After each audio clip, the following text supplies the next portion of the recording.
Esam Beriso mieste, kuris vadinamas Buenos Airių provincijos Argentinoje imigrantų sostinė. Čia gausu ir lietuviškos veiklos, ir labai daug tautinės veiklos, nepaisant to, kad imigrantai čia atvyko maždaug prieš 100 metų. Viena pagrindinių veiklų yra imigrantų šventės. Gal galėtume daugiau papasakoti apie ją, kaip jos vyksta? Tai imigrantų šventė vyksta rugsėjo spalio mėnesį kiekvienais metais. Daug žmonių dalyvauja, virš 100 000 žmonių per visą mėnesį. Ir ta ceremonija prasideda rugsėjo 4, kad yra pagal Argentinos įstatymą, yra paskelbta kaip imigrantų diena Argentinui. Tai visoje Argentinoje vyksta švenčių ceremonijos, o Beriso vyksta ypatingai. Pagal olimpiada, kaip vyksta su olimpiada.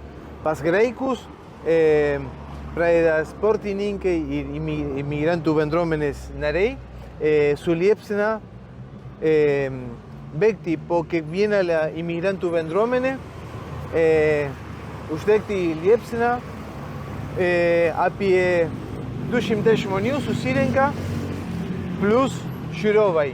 O čia prie paminklo yra paskutinis punktas, kur kartu imigrantų ta asociacija su savivaldybe išrinka vieną žmogus, gal sportininką, garsus pilietis, kur uždega liepsna. O ta liepsna palydėja visus ir uždega imigrantų dvasia per visą tą mėnesį. Tai labai simboliškai ta ceremonija ir svarbu visiems. Taip pat vyksta toks simbolinis atplaukimas imigrantų, nors dabar, kaip suprantu, gal iš tų imigrantų jau nei vieno ir nebėra gyvo, pavyzdžiui, lietuvių, bet tai kas yra anūkai, proanūkiai. Kaip atrodo tas atplaukimas? Ta atplaukimas, aišku, galima matyti per YouTube, yra daug desembarko simbolikų ispaniškai, yra labai emocingas momentas šitas, kur daro ta ceremonija prie imigrantų paminklos, o ten atplaukimas. Anūkai ir proanūkai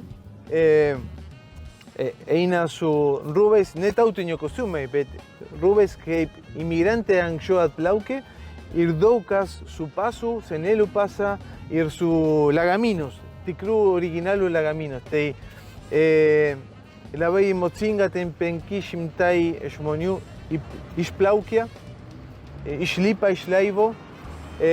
Música iš kiekvieno krašto yra jungta ir yra labai laukiamas momentas. Tai apie 5000 žmonių ateina pažiūrėti, jeigu geras oras yra. Tai tas yra vienintelė ceremonija, kur vyksta Argentinoje per imigrantų šventę. Tai ta ceremonija vyksta čia Beriso. Tai irgi mums didelė garbė, kad egzistuoja ta ceremonija pas mus.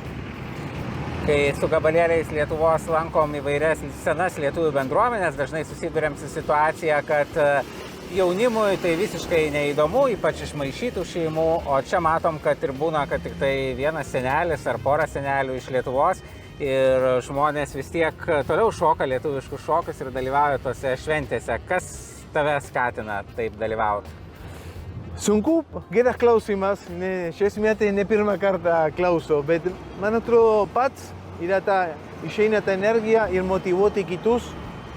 Irgi Beriso mieste ypatingai padeda turėti tą imigrantų šventę, kur kiekviena bendruomenė nori parodyti, nori šokti, nori koncertuoti, nori parodyti savo senelių, prosenelių tėvynę. Tai gal aš pats ir man gera įtraukti naujus narius, ypatingai jaunimą. Tai tikrai kartais kai kuris sakydavo, kad tame amžiuje lietuvių draugijos bus muziejus.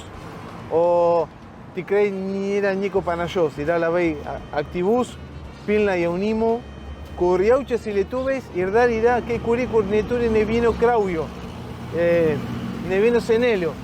Yra ne lietuvių kilmės, bet išlaiko lietuviškumą, tapatybę, kartais daugiau negu palikuoniai. Tai didelė pavyzdys visiems. Labai smagu girdėti.